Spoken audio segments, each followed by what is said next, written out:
The Gold Ribbon of Merit by Empyrean Broom. In that early springtime morning, pale sunlight flickered behind the morning mist floating through the trees as Templar and Stringpool made their way to the clearing. Neither had been back in High Rock, let alone in their favorite woods, for 4 years.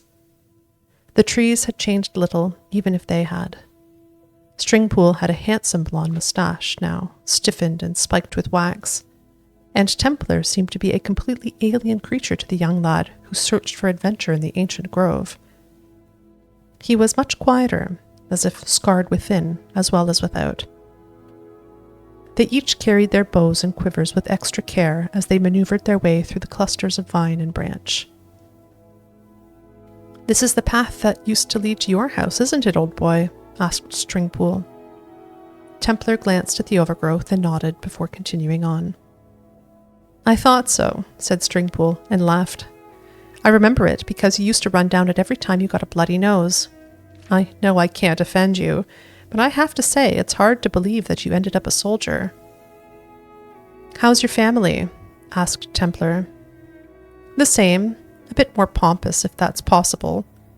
It's obvious they wish I'd come back from the academy, but there's nothing much for me here. At least not until I collect my inheritance. Did you see I got a gold ribbon of merit in archery?"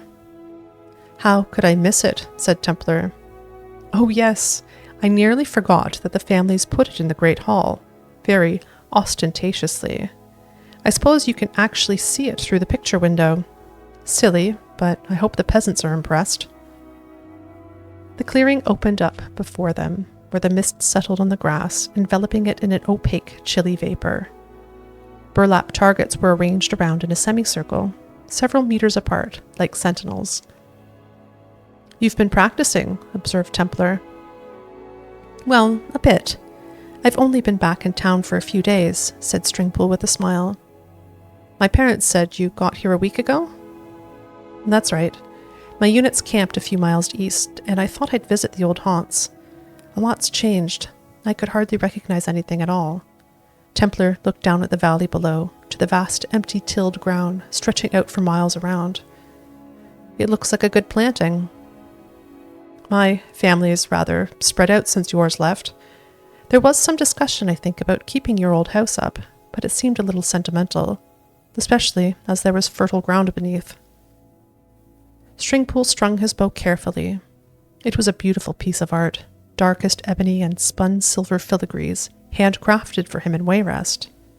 He looked over at Templar stringing his bow and felt a twinge of pity. It was a sad, weathered utensil, bound together with strips of fabric. "If that's how they taught you to string your bow, you need some advisors from the academy in that army of yours," said Stringpool as gently as he could. "The untightened loop is supposed to look like an X in an O. Yours looks like a Z in a Y." "It works for me," said Templar. "I should tell you I won't be able to make an afternoon of this. I'm supposed to join my unit this evening." Stringpool began to feel annoyed by his old friend. If he was angry about his family losing their land, why couldn't he just say it? Why did he come back to the valley at all? He watched Templar nock his first arrow, taking aim at a target, and coughed. "I'm sorry, but I can't in good faith send you back to the army without a little new wisdom. There are 3 types of draw.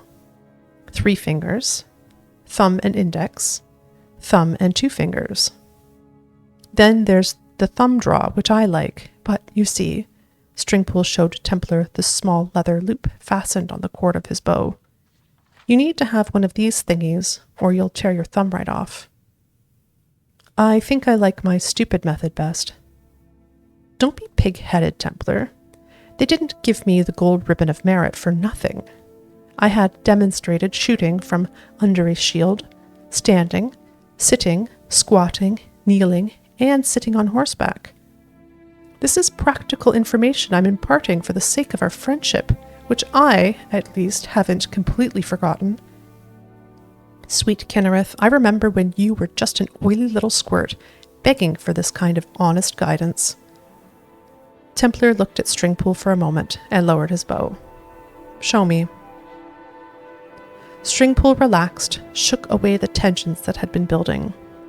He did his exercise, drawing the bow back to his eyebrow, his mustache, his chest, his earlobe.